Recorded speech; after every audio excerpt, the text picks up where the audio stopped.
자, 끝으로 이 질문 하나 던져보겠습니다. 정기국회, 우리 충청북도와 청주의 존재감과 관련한 이야기를 좀 나눠보고 싶은데. 그건 역시 예결위 얘기죠. 네. 예, 제가 또 예결위원이 있거든요 이번에. 네.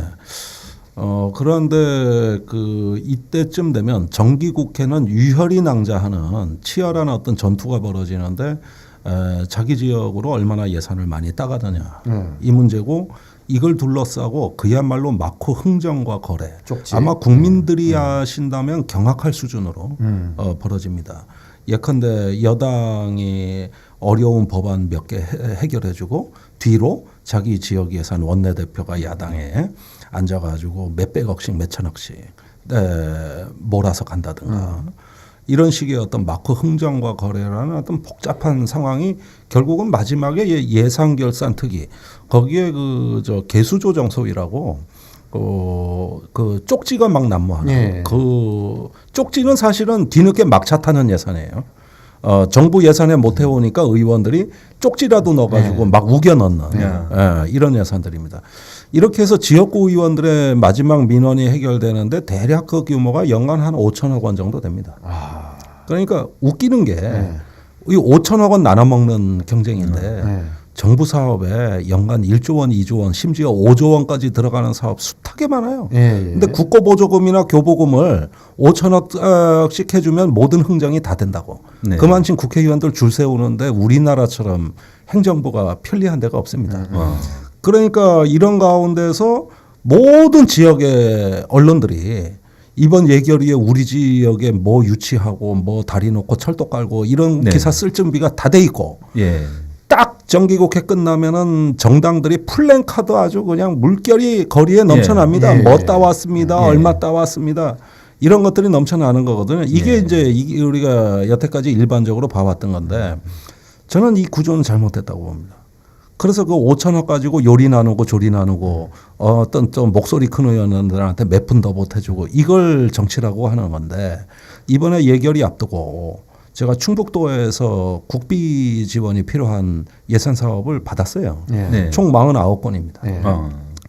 근데 이 중에서 정말로 우리가 돌봐야 될 서민들의 어떤 그 어려움을 해소해 주는 예산은 단 2건. 그것도 규모가 제일 작은 걸로. 나머지 47건이 또 다리 놓고 건물 짓고 저기 뭐 깔고 물론 그것도 필요하다고는 할 수 있어요. 그런데 우리 지방자치단체가 지금 예산 편성하는데 정체성이 거의 건설업이 태반이라고 해도 과언이 아닌데, 이거 해서 과연 우리 청주가 이 어떤 저 소득 불평등이라든가 또는 소외계층이라든가 사회적 약자라든가 이런 문제를 해결하자는 것이냐? 그런 예산은 맨 뒤에 찾아보고 뒤져봐야 한두 건 나온다 이거예요. 그러니까 제가 이 지방자치단체에 주문하는 건 뭐냐면 예산 다시 짜와라. 예산 다시 짜와라. 이렇게 어떤 우리가 천편일률적으로 안원 쪽으로 예산을 설령 많이 가져가셔도 서민은 행복하지 않다. 이걸 좀 다시 짜오셔라. 그러지 않으면 못 도와주겠다. 자, 잠깐만요. 불편한 질문 한 가지 드리겠습니다. 김종대 의원은 지역에서 지금 출마를 하겠다라고 공언한 상태인데 네. 국회에서 예결위에 있으면서 이런 식의 어떤 그 발언이나 이건 표를 생각하지 않을 수가 없거든요. 물론이죠. 사실은 어떤 의원이든 플랜카드 내걸고 의정보고서에다가 얼마 땄습니다. 얼마 땄. 저도 한번 그런 의정보고서 뿌려봤습니다. 뭐 예를 들어서 청주의 아들 김종대가 마침내 이수건 하나 풀었습니다. 이거거든요. 물론 그런 정치는 어떤 면에서는 금방 표가 되고 돈이 되고 상당히 그 국회의원이 목숨 걸 만한 어떤 그 행태라고 할 수가 있는데, 글쎄 제가 별나서 그런지 몰라도 이런 어떤 데 목숨 걸다 보면은 제가 이제 드리고 싶은 질문은 정치는 사람을 어떻게 행복하게 할 수 있는가? 우리는 무언가 삶의 질, 행복을 위해서 과연 거기에 기여하기 위해서 정치가 역할을 하느냐. 제가 선거 때 느낀 것은 뭐냐면은 아파트촌 돌아다닐 때 시민들이 삶의 질이나 행복에 관심이 없었어요. 아파트촌 정문에 쓰레기가 쌓여도 말 안 하고 또 할머니들이 버스 정류장에서 기다려서 그릇막 하나만 설치해줘도 삶의 질이 달라지는 게 얼마든지 널려 있는데 누구도 관심 없습니다. 아파트 값이 언제 올라갈 것 같냐 이게 관심인 것이죠. 이 삶의 불편함을 내 삶의 질을 희생해서라도 이 아파트 값 오르면 언젠가는 팔고 더 좋은 데로 갈 수 있다는 희망. 한국 사람들은 다 거기에 지금 저기 매달려 있다고 해도 과언이 아니에요. 그러다 보면 주변에 뭐가 자꾸 역세권이 생겨야 되는 것이고 건물은 올라가야 되는 것이고 쇼핑 복합몰이 와야 되는 겁니다. 그게 내 삶의 질을 풍족하게 하기 때문이 아니라 당장 내가 사는 어떤 집값의 가치 그럼으로써 내 삶의 자존감이 높아진다고 믿고 있는 거예요. 그렇다면 없는 것보단 낫겠지. 그런 거 들어오는 걸 왜 반대하겠습니까? 그러나 진짜 삶의 질에 관심 있어서 그걸 원하는 거예요. 아니잖아요. 그런 삶의 질을 희생해서라도 내 집값 올라가는 걸 더 바라고 학생이 학교 가가지고 급식이 시원찮고 선생님이 구타를 하고 학생 인권조례 있으나 마나 해도 상관없는 겁니다. 성적만 올려준다면.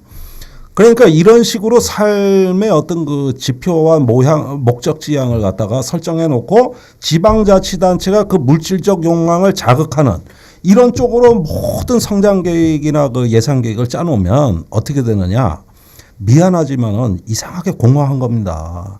점점 더 나빠지는 결과가 주변에서 보이는데 막을 생각을 안 해요. 전 그거에 지방 정치의 존재 이유를 묻고 싶은 겁니다. 저는. 네. 아까 그 예산 다시 짜오세요. 이렇게 요구하고 싶다고 하셨잖아요. 네. 그 이 말은 결국 SOC 관련 예산보다는 삶의 질, 삶의 품격을 최소한 유지하거나 향상시킬 수 있는 관련 예산이면 더 좋겠다. 아니. 네.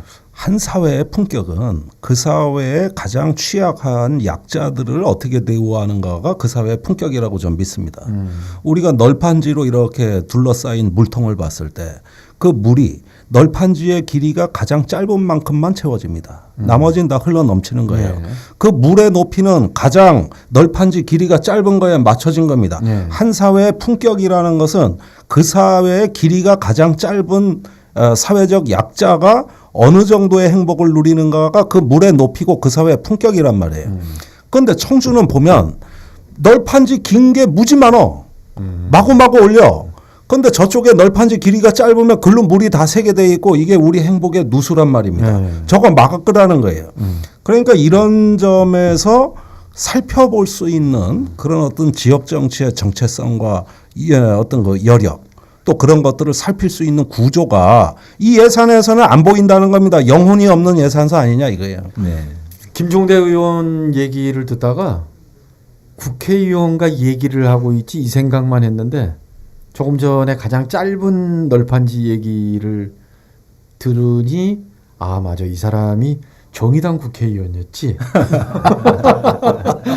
이렇게 되돌아가네요. 예. 구국의 강철 이빨. 예.